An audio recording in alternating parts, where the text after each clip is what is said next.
Welcome to Facilitating XYZ Live, which is a show all about facilitation. My name is Sam Killerman, one of the co-creators of the Facilitating XYZ project and co-authors of Unlocking the Magic of Facilitation. Meg, would you like to introduce yourself? Yeah, hello everyone. My name is Meg Bolger. I am I'm involved with all those projects Sam mentioned and really excited for this conversation today with Dr. Kathy Obear, and want to jump right into it. So Kathy, welcome to the show. Thanks for hanging in with us. And could you give us a little introduction and tell us about yourself? Well, I'm delighted to be here. And even prepping for the call was great because as I anticipate being with people over these November holidays, I know I'm going to feel triggered potentially. And what I love about the work I get to do as an executive coach, I do training and facilitation, organizational change, and higher ed mostly in other organizations, is the book I just wrote, Turn the Tide, Navigating Difficult Toxic Situations in the Workplace. It's just a great way to have preparation for moving into the holiday seasons, because with this like 28 or 29 different holidays over these next 6 weeks, most I've never heard of. So delighted to be here to talk with you today. All right. Yeah, and that's a great self-introduction because it's going to get right into what we wanted to talk about. So this is our special, not just Thanksgiving, but all holidays prep episode where we're going to be talking about triggers and other things related to self-care throughout the holiday season. And if we can, connecting everything back to facilitation. So the first question that I have for you, Kathy, is when you are communicating to somebody who's never heard the word trigger before, if you're trying to explain to them what it is, how do you define a trigger for somebody, and like what language do you use to help them get that concept? Well, I love that you're starting there because sometimes the language we talk about as facilitators can be really inaccessible. So I just talk about, have you ever felt that wave of emotion come over you that you didn't expect? Have you ever felt knocked off your game? Did you have a button pushed? That language seems to be pretty accessible to folks. Or in the last week, have you felt really angry, scared, embarrassed, nervous, so excited you couldn't think straight, or maybe said things you wish you hadn't? So anything close to that is what I call a triggering moment. When we're out of our bodies, doesn't mean we don't react effectively. You can have, I have a scale from -10 to +10, and the 10s are high emotion and the 0 is a neutral. So it can be high negative emotion, high positive emotion, but the higher the emotion, the greater the chance that my the reptile brain, that amygdala, got re-triggered, and that I'm just out of my body. I'm not able to think as clearly. I think we need to have a balance of emotions and thinking, so we choose our response instead of reacting out of habits or without thinking. So thank you so much for that definition, because one thing I find really interesting about it is the 0 to 10 to positive, or -10 to +10 part. And I'm wondering, can you talk about like how like it's important to know that there's not just the negative trigger of like I'm really angry or scared or fearful, but also like why you bring in that, or like what's significant about that that positive kind of end of the spectrum as well? Well, if I think about being at a holiday gathering, I could be so excited. I hear the doorbell ring and they say, "Oh, it's so-and-so," and I'm so excited to see them. I'm not paying attention. I'm cooking. I turn quickly. I knock something over, I trip over a child running to the door. So anytime I'm not present in my body, I can react in ways that could cause unintended harm or intended harm. So you can be so excited. Somebody calls on the phone and I'm having a really deep conversation with someone, but I see it's my best buddy or my love who couldn't come to our gathering for many reasons. And so I interrupt this conversation because I'm so excited to talk to them and I've pissed this person off. So unintended outcomes. Most of the triggers in all my research and life experience are, quote, what I call negative, but you could be so sexually attractive to someone you're not supposed to be, tell me where I'm wrong, that you're distracting yourself. So that could be a positive feeling, but you react in a way that doesn't help your current relationship and may not help people around you. Yeah, I couldn't agree more. I mean, not even just with the specific example of someone you shouldn't be sexually attracted to, but we see people who are like really excited in a training setting. They're trainers or they're facilitators, and they get so excited that they completely lose sight of everybody else in the room, right? Like that's something that's a positive example. It's just not something we often think about. One of the things that Meg and I love about your work, Kathy, is how you've helped us and helped other people understand all the things that go into being triggered, or all the things that happen really quickly in that moment. Can you talk a little bit about those different stages of being triggered, or the stages of a triggering moment, and help people kind of like slow down that often instant experience? Sure. And by the way, if anyone listening to this ever wants a free copy of my book, Turn the Tide, you can either email me or just go onto my website. So it's Kathy at drkathyobear.com. Email me and I'll be glad to send you a link, or my email, my website, drkathyobear.com/book-PDF, something like that. Because in there, I know it's a lot, but in there is the cycle of a triggering event. So a stimulus happens, and that quickly, before we know it, we could be reacting, but several steps, as you know, happen in between.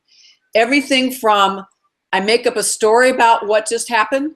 So I'm at the dinner table over holidays and someone asks me how I'm doing. I say, as good as I can be given the current dynamics. I see my person I don't necessarily have a great relationship over there, shake their head, fold their arms, turn away. I trigger myself. I make up a story. They're judging me. They voted differently than I did, because we're doing this right after the 2016 election in case people want the context. They're about to come back with a snarky comment, so I better get them first. All that happens in a split second because I made up the story that their folding their arms was a reaction to my saying, I'm as good as I can be given the circumstances. Truth is, they may have just gotten indigestion from eating their second plate of turkey, and they're just not feeling very well. But the story I made up, I call that step 3, is rooted in the intrapersonal roots at step 2, if people are following me, that I'm scared that there's going to be a fight. I don't feel I can take care of myself. I don't want to talk about politics or race. And so I already come in with those anxious feelings, those fears, but they get re-triggered when I see someone fold their arms and shake their head. And then I have all these subsequent thoughts at step 4. They're a jerk. They're so bigoted. They're incompetent. Then I keep stirring my emotions of anger, fear, anxiety. Then my intention is protect myself. That's step 5. Get them before they get me. And then I might say something like, you got a problem with what I said? And that's all that's needed. That is the spark, that the tinder is already there. People are coming already to holiday seasons, anxious, stressed, at least the families that I know. Many people don't want to be there for many reasons. You add the election season on top of that, then any spark will start a fire that we may not be able to put out, and we may not be able to engage each other respectfully. So I don't know if that was a little too quick, but all those steps happen so quickly. And if we can stop ourselves in any of those moments, and I love what you all did to add to my work with the traffic circle, that at any of those steps, I have skills and you have skills that you can get off. So instead of thinking, well, they're about to attack me, it's like, I wonder if they have indigestion, or maybe they're just cold, and I just change my thinking, or I can handle it. If they don't like what I just said, we can have a conversation. It'll be okay. Change my thought. I change my feelings. I change my reaction, and we have a good dinner. Yeah. So Kathy, when you're talking to somebody and they're just like, they're listening along to what you just said, and they're like, yes, all of that's true. What do I do about it, right? Like, you listed off some kind of alternative narratives or stories. What's the first thing that you would encourage people to consider if they're like, I know I have this trigger, or I know this is going to be really triggering for me? Like, what's the first thing that you're like, before you do anything else, do this? Yeah, and I would start way before the gathering. I would start literally listing who's coming, who are my allies, can I talk to them beforehand and negotiate some safe words or some code words or a signal, a little Carol Burnett signal, so that they know I'm getting triggered. I would get more clear on what are your warning signs when you know you're getting triggered, whether for me it's that grrr, I start pointing, I lean in, or I sit back and fold my arms because I'm checking out, or I'm quickly thinking what I want to say before you're done. So whatever their warning signals are, but I would prepare. I would send a note out to whoever's holding the gathering and say, given the context and how people are coming, can we have a politics-free zone? Like, can one room be politics-free, or can the dinner be politics-free? Or if it's not around this 2016, can there just be rooms that'll be safe zones where people can go, and that's where toys are, games are, music, that we just know that that's where we're not going to have conflict. So prepare. I would also get clear on your intentions. As I move into this 2/16 holiday season, I could have very, what I call unproductive or positive intentions, and I would write these out. I know I have a habit of, I could want to win, be right, argue, tell them they made the wrong decision. I don't think I show up that way today, but I still have, I don't know about you all, I still have a lot of emotions just below the surface. I'm still full of despair and anger and deep fear and terror, particularly if I'm on Facebook. So that's another thing to do. Right before the gathering, I'd stop doing Facebook or news, or at least not watch incendiary opinions. Facts maybe, but all this kind of swirling around, I would just take a break so that you can exercise, take a nap, eat well, do whatever you do to get grounded so you show up in a pretty good mood. Yeah. With your intention of, and then I'll stop, I want to have a great gathering. I want to engage and build more relationships. If folks want to have discussions that get contentious, I want to be civil and respectful. And I want to be able to interrupt comments that are harmful. So those are my intentions. One more intention. This may feel like forever till the next election, but it's really only 2 years, and it's really only 1 year till we're going to start again. So my intention could be, let's till the soil. Let's deepen relationships. I want to understand why people voted differently than me. I don't necessarily I don't want to change them. I don't want to convert. I just want to learn more so I can be more effective in my work. And in the process, maybe they'll feel they can talk to me more when, as I believe many will, regret they made the choices they did in the voting booth. And so I want to show up at these gatherings with love, compassion, care, listening, understanding, supporting people wherever they are, so that when they regret what they did in a year or two, they'll come to me to talk, and then they might be more open to have the conversation that I want to have today. But I could be wrong, but I think 99% of the time, those conversations will end up harmful conversations, words you can't roll back. The youth and children will model to them really ineffective ways to engage. So that's where I land today. Yeah, I mean, it's all, there's so much in there worth digging into. I want to start with that idea of intention. So I love the idea of going in, or of right now, thinking, okay, Thanksgiving dinner, if you're going to a family Thanksgiving dinner in 3 days, what are my intentions now? Not in a reactive sense, not waiting for that comment to pop up, but what do I want to achieve? Like, that's, I think, a really beautiful idea. And it gets this second question in my head of, okay, so then when that comment happens, or when that person folds their arms, or when somebody begins that like intense political conversation, how do you hang on to those intentions, right? Like, how do you keep that intention as being at the front of your mind and being your goal, and not let that be replaced by an intention coming from a triggered place? What advice do you have for that, Kathy? Yeah, I wish I knew. No, I'm half kidding. So one tool I use is I actually state my intention. So let's say Julie's about to go in and she makes a snide comment about the person I voted for. I say, you know, Julie, I would love to have this conversation. Why don't we go for a walk? There's still 30 minutes till dinner. So I might take it out. But then I'd say, and I want to have it in a way that's respectful to each other. So I know I'm not going to make snide comments about who you voted for. I'm not going to put you down. I'm not going to try to change you or judge you. To be honest, Julie, I want to understand why you voted that way. Because I'll bet you if we talk more, we may not be like this, but we may find one or two things where we actually agree on. And then maybe we spend a year or two working together to try to fix that in the world. So I bet we'll find some common ground. So if you state your intention out loud, in a way, Julie, in this case, could hold you accountable to it, and you're holding yourself accountable to it? Yeah, and I'm setting the expectation that I'll hold her to it, hopefully. Yeah. And she might rise to it. Yeah, and that's so similar, right, to what we do, or to me, it's what I do when I'm doing a good facilitation or workshop, right, is like setting intentions, not just in my own head, but like kind of publicly, you know, for the group. And ideally it is to keep everybody accountable. It's not just like, this is what you all are going to do, but also like, this is what you can say, like, hey, I don't think you're doing this. And I thought that was part of the space or the like time that we're sharing together. It's so similar.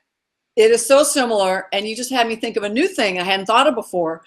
I could say to Julie, well, what are your hopes for our conversation? Yeah. What would you like, the end of the conversation, if it felt productive and useful, what do you hope would have happened?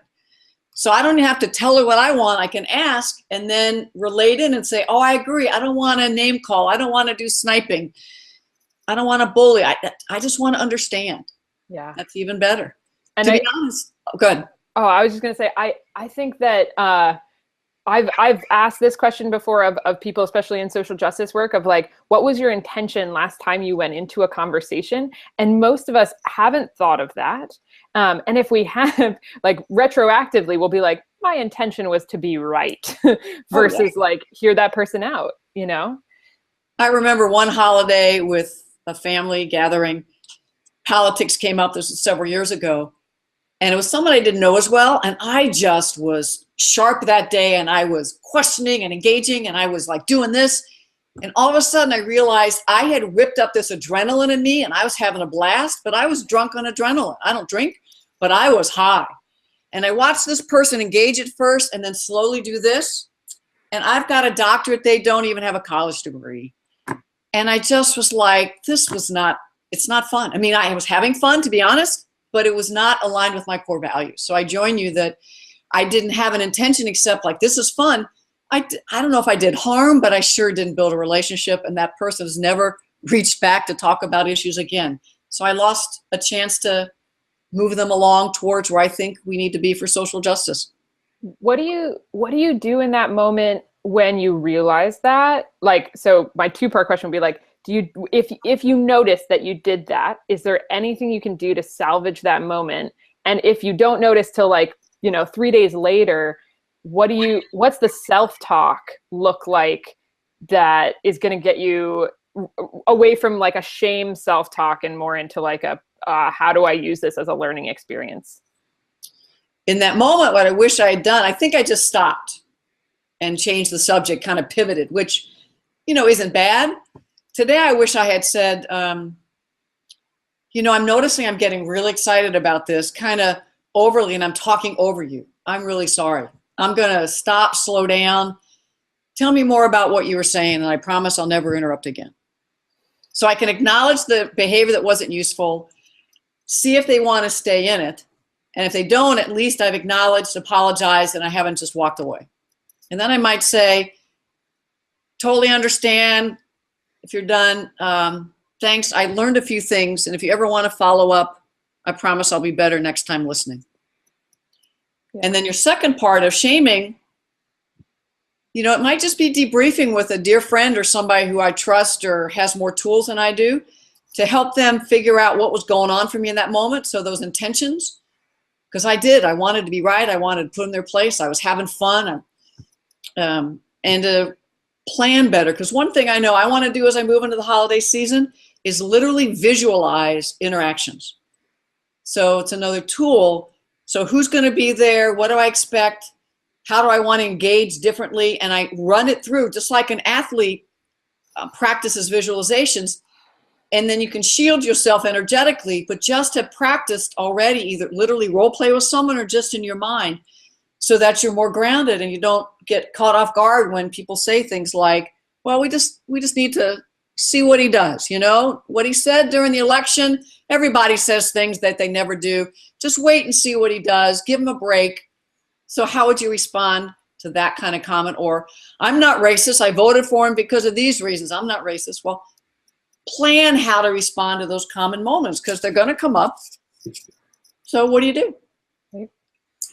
Those examples were a little too real for me. I found myself wanting to engage with them. I call that trigger practice. Yeah, those are those are two great examples of things that you can visualize, right? Like, how are you going to respond? Because even in this hypothetical, I was like, I found myself being like, okay, I want to go on this rant. I want to give this speech. I want to bring about this, whatever. So anyway, thanks. What I was thinking is, what if you're a bystander and you're noticing two other people? So let's say you've done your visualization homework, you've done your intention setting homework, you go into the room and you aren't the one adding to the intensity, or you aren't the one being triggered, but you notice that two other people in the room are taking it up a notch with one another, right? Like one person has triggered somebody else and they are involved in a conversation that they probably don't want to be in or that they didn't intentionally get involved in, how do you intervene or how do you interrupt? So not necessarily a bias, things like not interrupting racism, not interrupting bias in this case, just interrupting like a triggering event in somebody else. Yep, they could talk about who was the favorite child growing up and how they're still jealous over it and all other kinds of family dynamics that'll get re-triggered just by showing up. Yep. So I don't know if I made this up or somebody else did, but there's this 3-piece model. Indirect, redirect, direct. Indirect, redirect, direct. And so I tend to come in indirect at first. And you could analyze my family system as the middle child and find out all kinds of ways in our alcoholic family.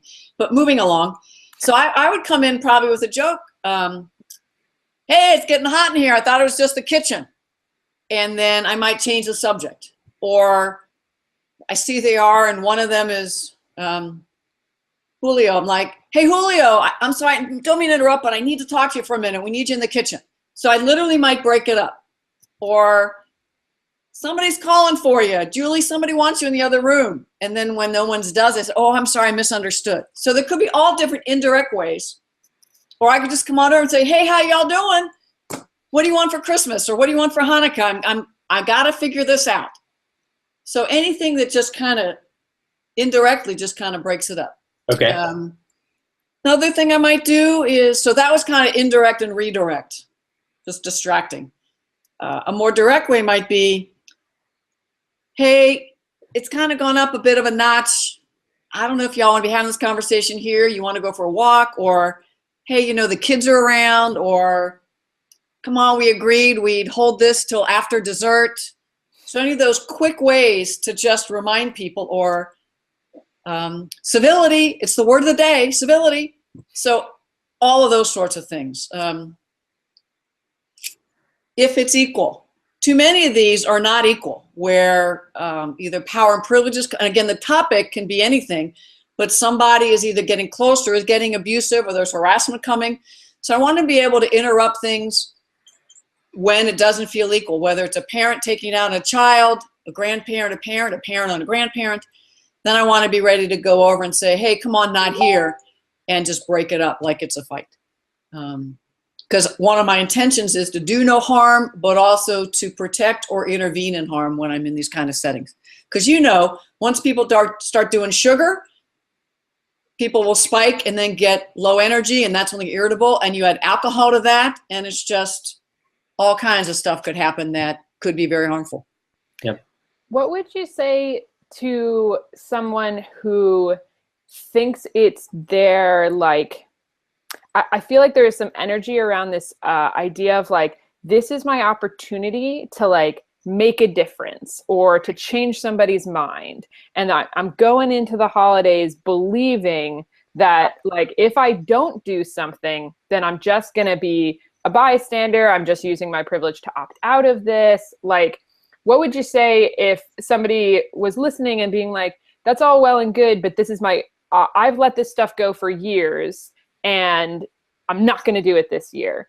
Like, any thoughts on that? On the it's a little bit of self-righteousness and also a little bit of like genuine want to make a positive impact.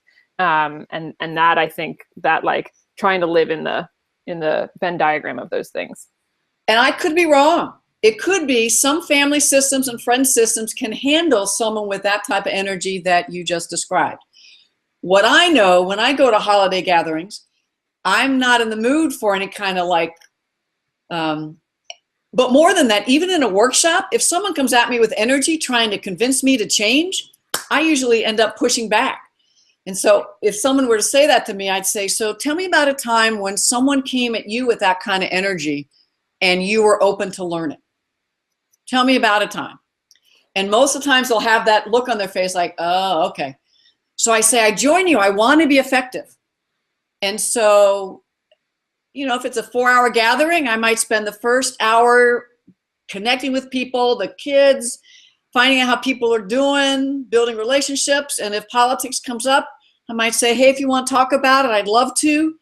Maybe you want to take a walk. Maybe you want to go in the other room. So I'd make myself available. So I could be wrong, but I think people who voted differently than I did are going to expect people like me to come in ready for a fight. And if I show up loving, compassionate, caring, wanting to listen to why they voted the way they did or chose not to vote, and ask questions like, so what is your vision about justice? Or what world do you want for our kids and grandkids? Or what were the key issues that had you vote the way you did? Help me understand so that maybe I can understand more, because maybe it's something I don't get yet. If I honestly come in from that place and have honest conversations, then the energy you just showed me, which I might call the activist, I kept my mouth shut too long, I'm going to come in.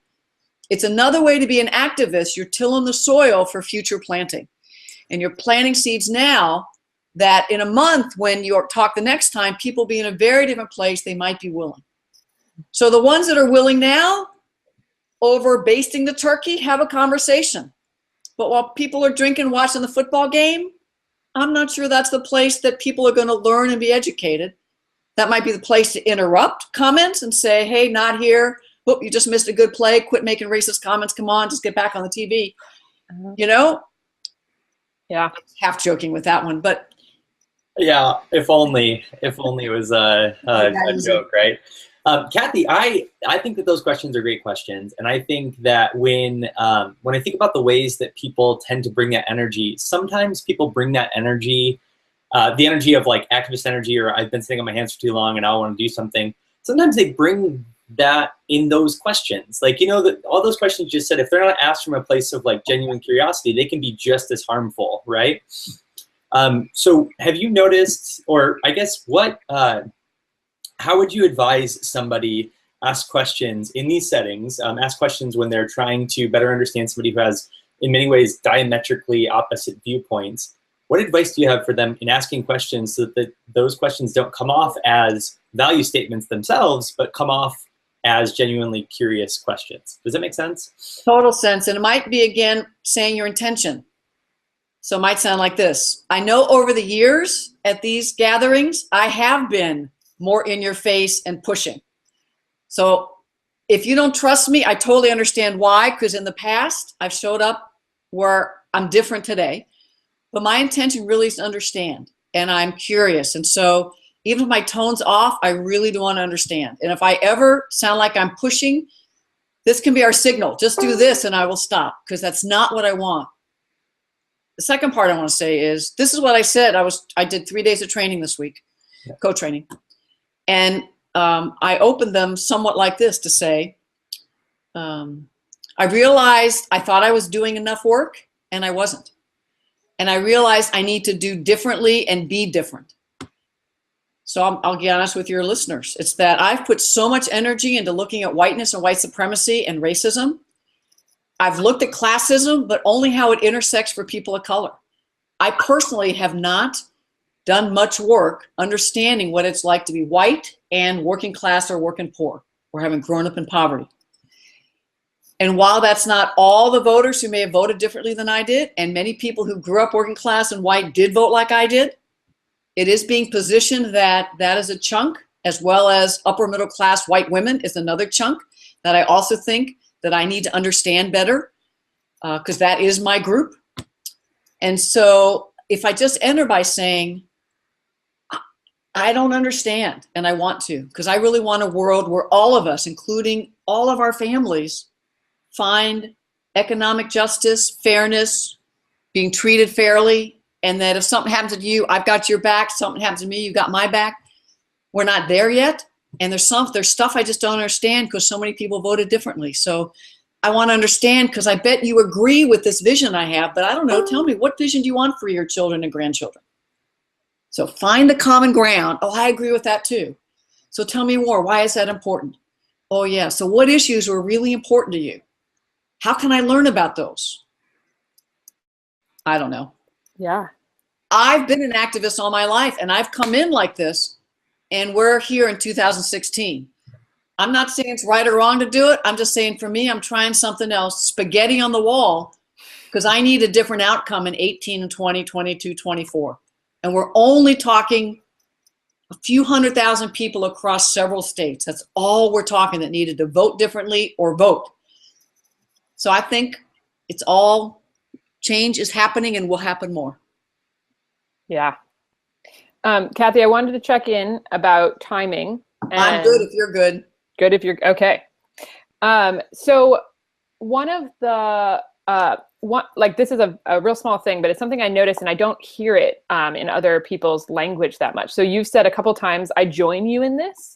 And there's a couple other like, I would almost call them like relating in phrases that you use that I don't hear other people use much. And I'm wondering if you can like speak to if there's been specific shifts in language, like what language you use really intentionally and that maybe you've been using that you don't necessarily hear other people use.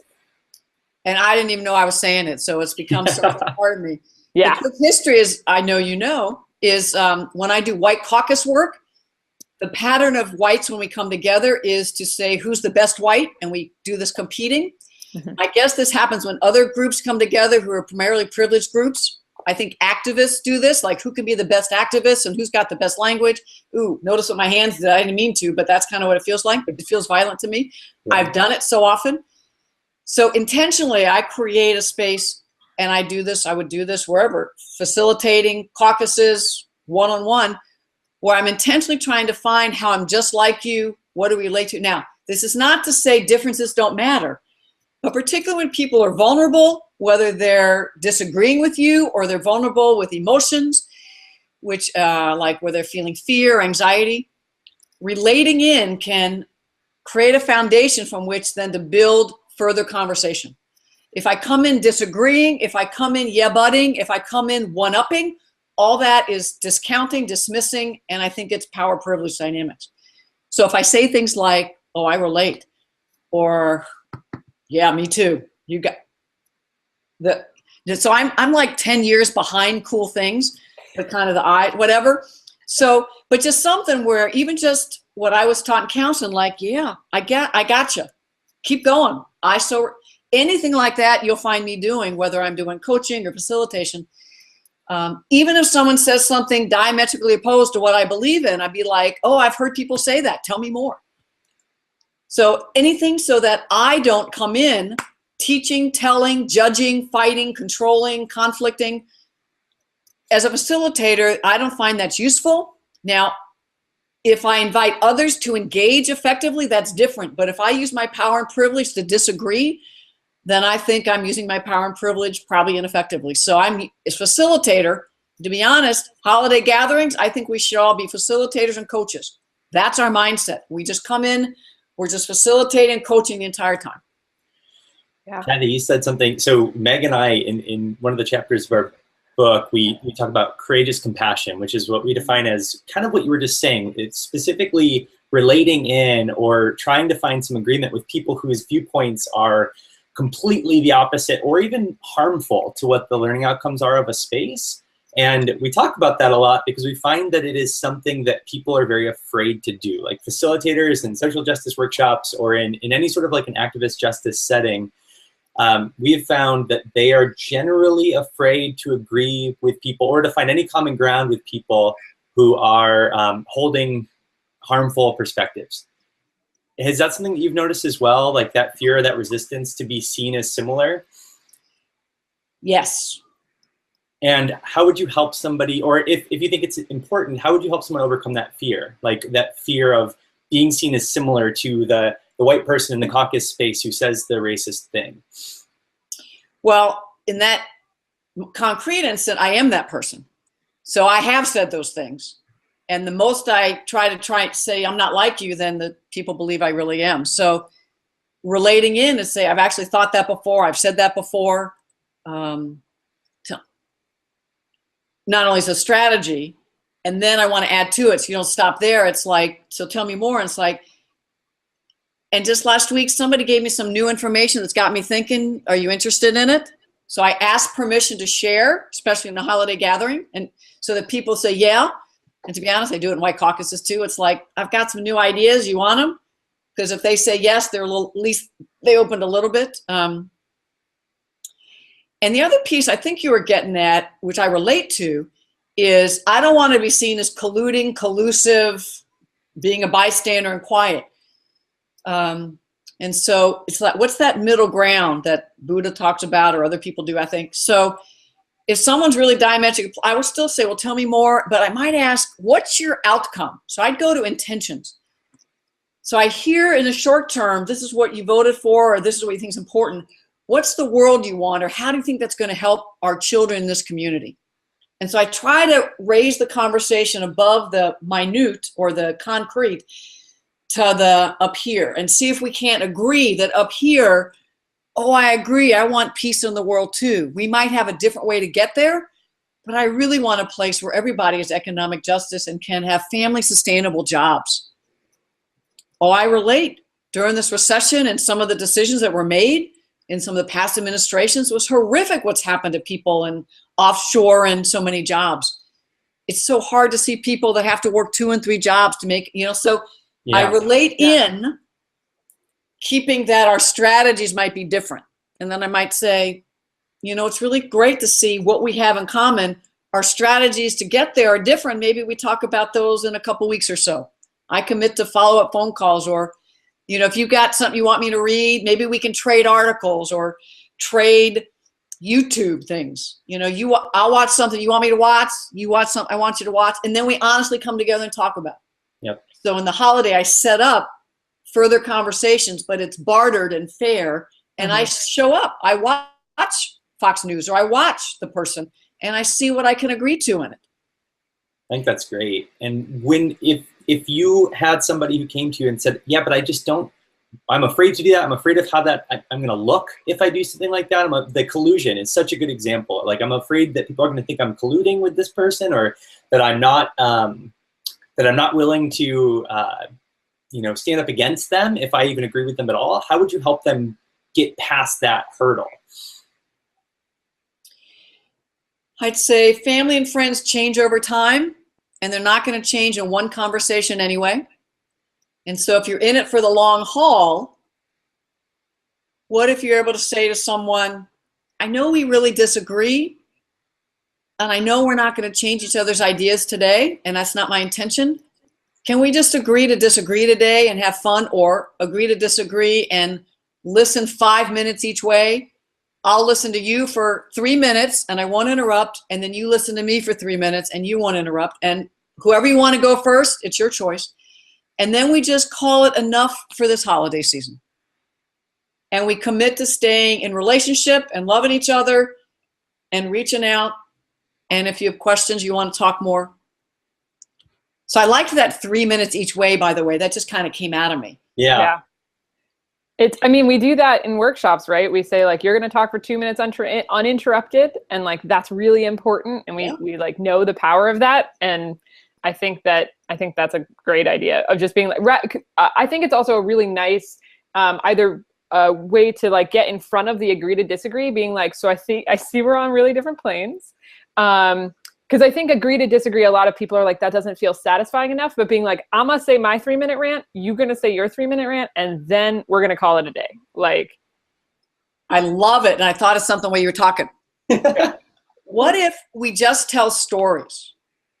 And so what we've agreed to not do the rant, not the conceptual, but you tell me a story about a family or someone you know that's been hurt by the current administration, why you voted differently than me. And then I'll tell you a story about why I'm scared about the incoming administration. And we just tell stories either about our own fears or the people we know, and we just tell stories. And we have to, they have to be true.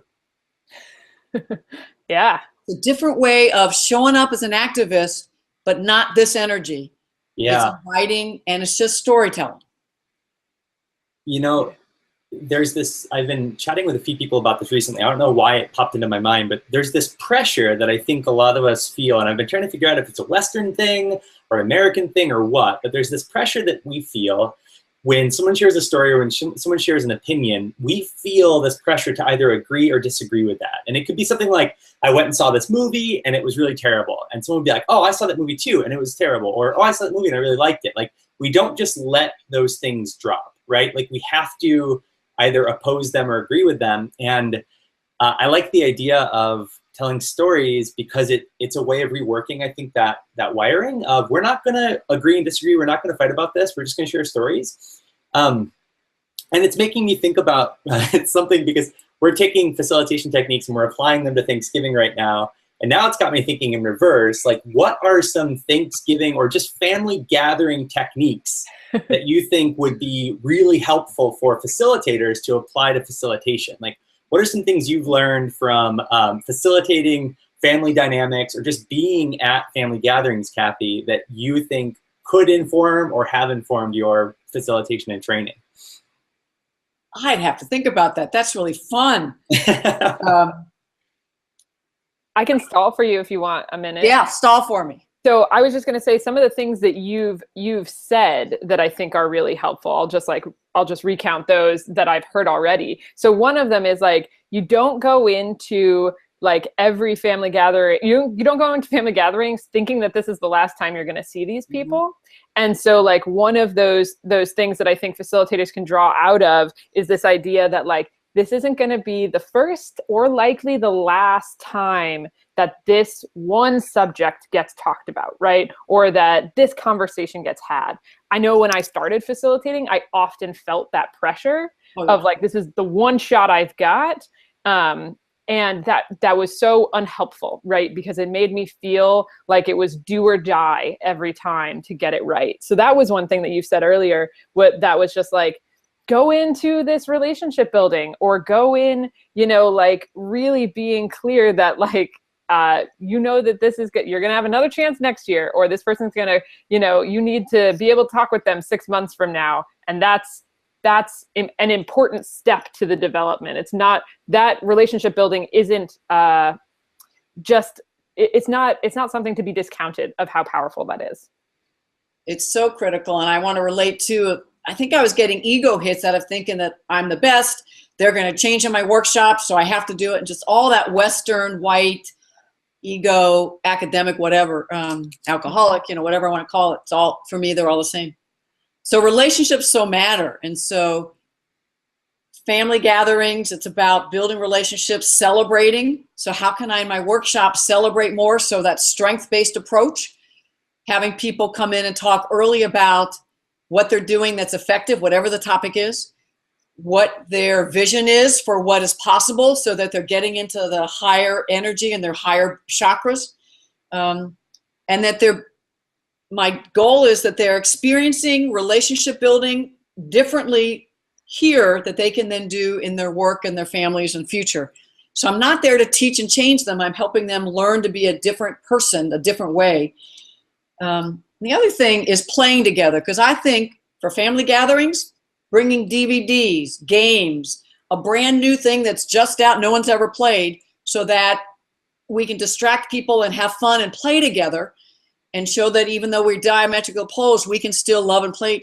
So in workshops, making sure that we play, that we have icebreakers, that we realize that with creativity, we be and think differently, and then you learn from them, and then you go into other conversations. So, and the other, as you were talking, the other thing I thought of is Dr. Maya Angelou about they may not remember what you said or but they'll remember how you felt, how they felt. And that is a core, I wish I framed it better, but that is something that when I remember, I can let go of some of the other control stuff. It's like, oh, I want people to feel they belong, they're valued, they're respected, they got to learn, they got to teach, and together we are better together. And I could actually go both ways, trainings as well as Thanksgiving, December holidays. There you go, for sure. What are, we talked a little bit about self-care earlier, and I'm just wondering if you have any other thoughts on self-care and getting at this, like what would be the Venn diagram of helpful for family holidays, especially in a tough political season, and helpful for facilitators? Like what are some common self-care practices that you are either working on yourself or that you have found effective for other people? So everything from, I think I mentioned earlier, but before I went to these workshops this week, I made sure I'd exercise. I was eating healthfully for me. I was stretching out with my emotions. I was talking to enough people that I knew loved me and could listen. I was doing enough connecting on Facebook, and I cut back on news and social media that I knew would spin me. so that I was grounded and I was spiritually grounded. So for me, that's prayer, turning over the session to my higher power and asking to be useful, and the whole visualizing it working. And then I did energy cloaking. So someone showed me this. I literally visualized a cloak of energy around me. It happened to be clear, and then it turned kind of bright white and had a hood, and just kind of making sure that I had protective energy around me. In the workshop, are we doing workshop or family? I've lost track now. Let's do workshop. Yeah. So in the workshop, I make sure I've got a lot of quick dyads. So if I notice I'm starting to feel triggered, it can be everybody turn to a partner and how you're feeling right now, or what's something we're not talking about you want to talk about, or what's the lesson you learned from the last activity, or what's a way you're going to apply this moving forward. So if I literally have those written out so that all I have to do is look down, and then in those 2 minutes I can breathe, do a little stress activity. But on another list, I'd have 5 or 6 quick icebreakers. Even if we did one 10 minutes ago, if I need one, I run one for the group so that we just shift the energy.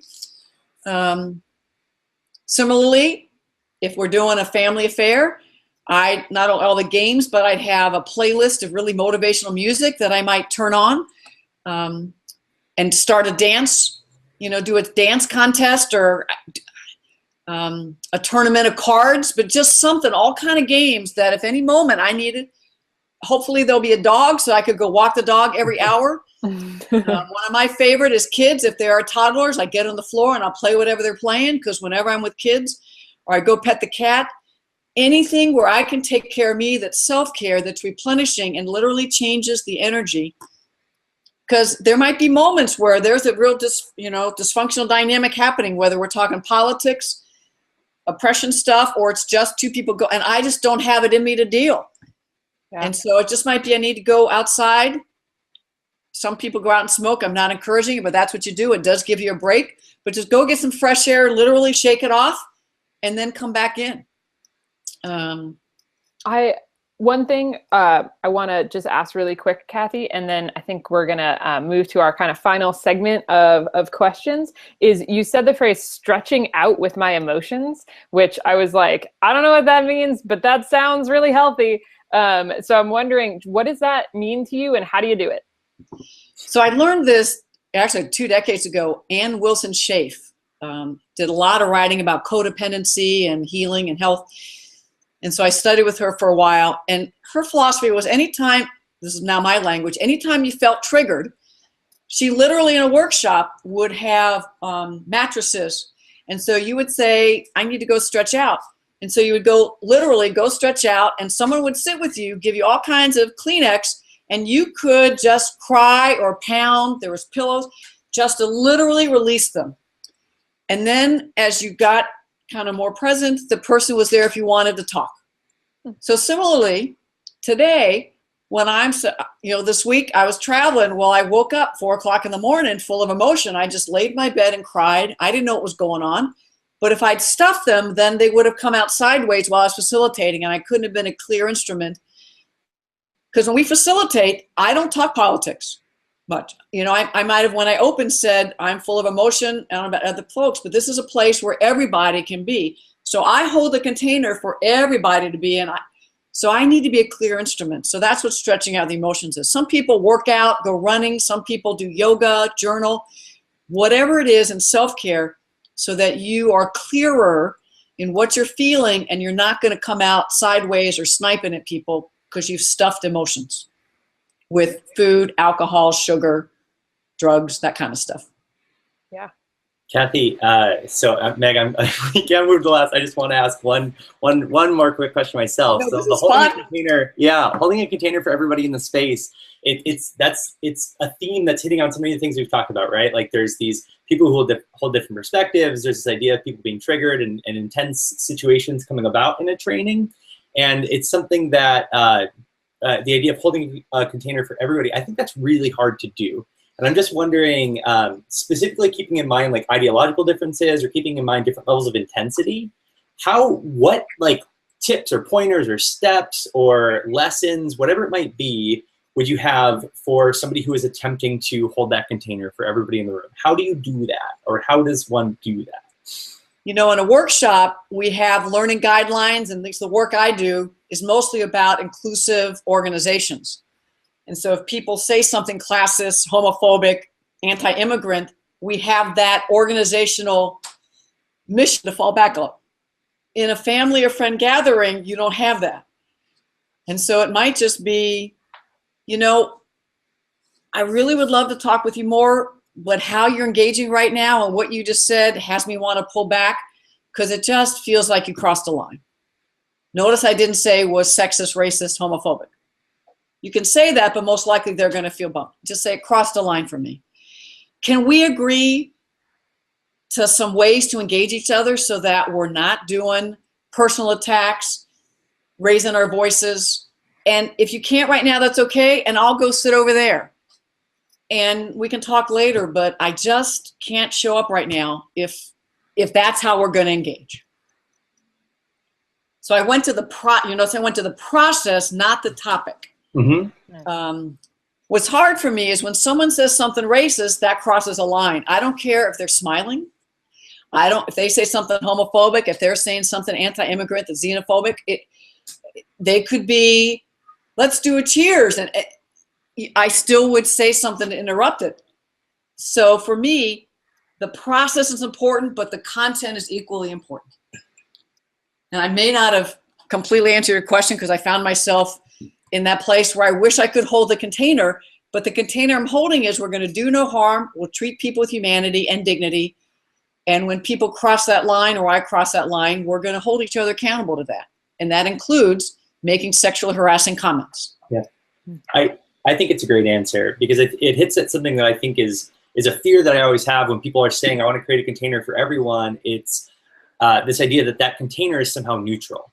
And what you just hit at is that it's not neutral. Like, you want a container for everybody, and it's with these certain provisos. Like, we're going to do this in a way that's not throwing around bigoted language. We're going to do this in ways that aren't harmful to other people in the space. And if you can't agree to those, then I can't hold this container, and I'm going to opt out. I thought it was great. Yeah, I'm going to go walk the dog. Yep, go walk the dog. Oh, family dogs. Okay. Can I say one more thing? Yes, please. Before we close? Yeah, absolutely. All that I've shared is within the understanding that the gathering can hold this. And there are so many families and friendship groups where there has been a history of abuse. There's been battering, there's been violence. And so even trying to talk about any of these issues could re-stimulate not only old violence, but trigger current violence. So I also want to make sure if that is anywhere close to anyone's experience, if they're thinking about going home, they can choose not to and create their own environment. And I think people should always have your keys in your pocket and know where your code is, so at any moment you can leave. And while some people listening might say I'm overreacting, safety first. And whether that's emotional safety, physical safety. And if I need to say, this is getting to a place where I no longer feel safe and I think we all should take a break. And if people don't react, then that's their own choices. So you're like, I'm going to take the kids for a walk, or I'm going to take the kids for ice cream. So there's many other choices. So I thank you for letting me do that. With integrity, I couldn't end this by acknowledging that wasn't my experience growing up, but I know too many people. And in this current environment, and we know on major holidays, or at least Thanksgiving and Christmas and New Year's, those are the ones I know about, domestic violence increases. I think that's the data. So I just want people to be thoughtful as we're also trying to be with family, as we're also trying to not show up in ways that collude. Yeah. No, I really appreciate you saying that. And I think it's something that it's important to be able to know where to draw a line, right? Whether that's a conversational line of like, we're not going to keep going on this conversation because it's becoming unproductive, to like drawing a line of sharing physical space. I think that's really important. And I think sometimes, especially if we're people like me who like maybe overthink things, you're not always in touch with the part of you that just says like, get out, right? Or like, this is where it stops. And making sure that is said, I think, and heard is always really important. So I appreciate it. This conversation has just gone off the wheels. If you want to, or that's not okay to say, not in front of the kids. Come on, you know better. I mean, practice some of those so you don't have to do this long, but just you can interrupt when the comments cross the line, whether they're oppressive and or they're personally hurtful. Well, Kathy, the last thing we wanted to do here is we've got a bunch of, we call them, this is the final segment. We've just got a bunch of questions that we're going to ask, and they're just, we're not going to ask any follow-ups. You're welcome to answer them. They don't have to be rapid fire in your answer, but we're going to ask them kind of in a rapid fire sense. And these are questions that we ask of all of our guests. A game, yay. Okay, yeah, it is. This is the game show part. So the first question is, what are the 3 words you would use to describe facilitation? Sacred, healing, fun. Thanks. Awesome. Okay. If you could pick one ground rule or group norm to apply to the entire world and everyone would have to follow it, what would it be? Do no harm. Nice. What is something that you still need to be reminded of as a facilitator? Oh, there are many right answers. I have a lot to learn. Great. What do you do right before a facilitation? I pray and get grounded and visualize effective engagement. Oh, and I detach. It's like, use me as an instrument of your peace and healing. Thank you for the wisdom. Let's go. And what do you do right after? So after I shake hands, hug people, when I'm centered, I say thank you. Because I know what came through me wasn't me, if it was pretty good, you know? And I just thank the guides, and then I take care of myself, because I used to think I was an extrovert. I've let go of that. I need to go introvert. I need to eat well. I need to rest, and then do something that is rejuvenating, because it's exhausting to me. It's fun, but it's exhausting. So resonate with that. Yeah, me too. Exact same, Kathy. Exactly. Okay. Anyway. Yeah. What's a piece of facilitation advice that you'd like to give your 5-year-ago self? I have to think how old I was.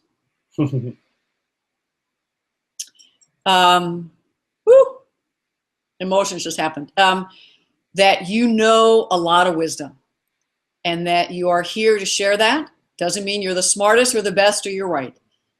But at 55, you are an elder in this field, and you have a lot that people want to learn with you, and you have a lot of healing that you can do now.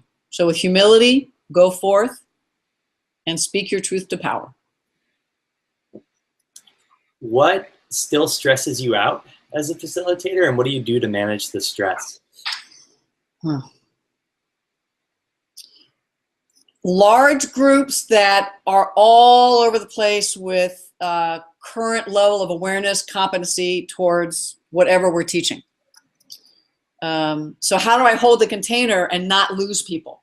Because folks that think they're already expert are trying to teach, and they think they don't get to learn, and folks down here feel like they always get left behind. And when folks get honest and show up and say things that crosses a line in most company. So when they get honest about racial stereotypes, or they get honest about ageist attitudes, and they're not just conceptual, they're like, I really struggle with this. I don't stress, but I'm really focused on relating in, connecting, making sure nobody comes at them, getting other people to say, how have you been the same? And then what have people done to counter that and to keep moving? So that because again, it's do no harm, and to keep everybody, you can even see with my nonverbals, that's what I'm doing. And the more tension and stress and conflict and triggers in the room, the more I'm doing this. And I'm breathing, and then sometimes just trusting my gut, and I was like, I'm going to go in this direction and hope I do no harm, and then we'll see what happens. What's a unique place that you've facilitated? Top of a mountain. I was at a Girl Scout camp. They had me come in and do some work on homophobia. So I thought, okay, we'll be in the dining hall. And they're like, oh no, we're going on an hour hike up a mountain, and then you're going to do it overlooking the valley. And so I did a workshop on homophobia. That was one of the more unique ones I've ever done. What's a not directly facilitation related experience that you think every facilitator should have?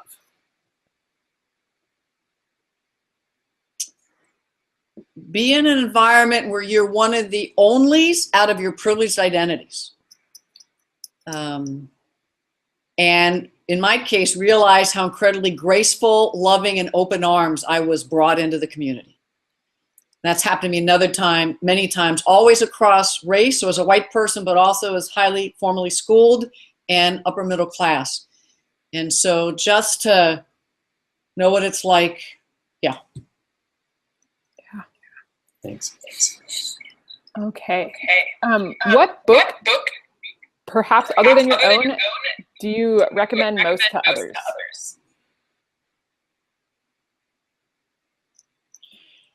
Wow, I don't recommend books. Like a book. A book, if there's something else that pops to mind, that's okay.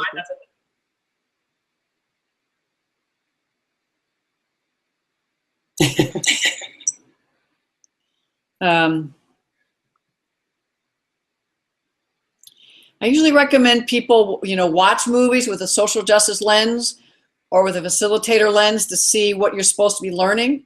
All right, here's maybe what I say is whatever you're doing, before you do it, ask, what am I supposed to be learning here?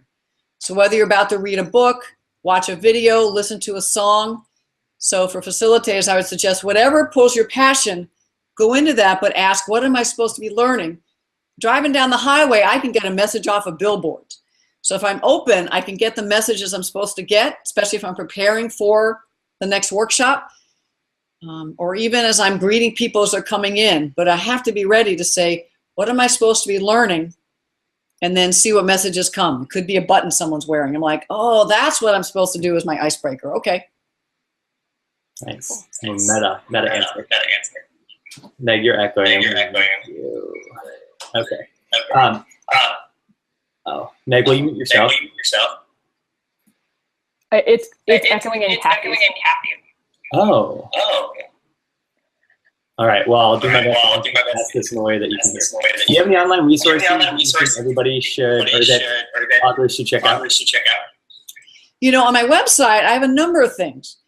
I have a 10-minute video, what is a triggering event, that's animated, and I designed it with Pamela Graylia. She does all my graphics. To be used in lunch and learns, I was thinking anybody from somebody that's an administrative assistant that wants to pull together other administrative assistants to talk about when they feel triggered, and then there's a companion guide, so that's there. And then also, I think you can get access, even if you haven't yet bought the book, lots of worksheets that are like 100 pages in the back of the book, Turn the Tide, that once you're on my website, you can get access to, as well as the PDF. So if people would like a copy of that to decide if they want to buy it or not, or just have it, and then all the different resources. I also have some blogs for facilitators. This might be fun. This might also be a fun conversation at some point.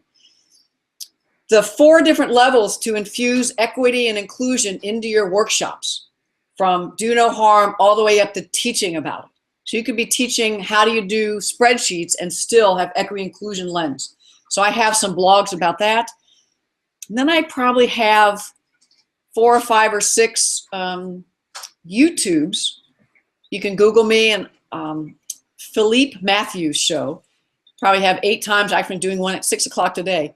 His focus is on racism and dismantling white supremacy. So I've done, I think, 8 interviews with him. And so those are just different places, different topics. The last 3 have been racist things whites say even if we don't know it. And then what can you say if you hear them? So people, again, preparing for holidays, those might be some interesting resources. Great. That's what comes to mind. We can link to all those in the description of this video. Oh, yay. All right. And the last thing is, what is one piece of advice you have for everyone listening? No, you're not alone. No, you're not alone. That it's so common to feel triggered. And if you prepare, Pause really quick. What happened? You sound like a horrifying robot alien to us right now, and I'm wondering if what you were saying was already going to be really beautiful, and it was coming through our earphones as a horrifying robot alien. Can you try again? Okay. Yes, great. That's better? Yes. Because y'all took the things, okay. So just know you're not alone. That everybody's feeling triggered. To be honest, everyone coming to a family or friend event in these times are going to feel stress, and they're already triggered. But with all the preparation, especially if you hook up with 1 or 2 people and say, can we talk during or take a break, that you can move through, create celebratory, engaging, fruitful conversation where people leave feeling whole and maybe even deepen some relationships to build conversations on later. And we're in this for the long haul. We have time. Take care of yourself, do the best you can, learn from it, and then just do more, be more. We're in it for the long haul. Thank you so much, Kathy. Thanks so much for being great. flexible and answering all of our questions. This was a lot of fun. Y'all are a hoot. This was a hoot. I'd love to come back. Okay. Great. We'll make sure we figure out the technology next time. And thanks to everybody who tuned in, for your patience as well. Video will be up on YouTube. Everyone have a good series of however many 30 holidays there are in the next 6 weeks. Take care of yourselves. Bye. Take care.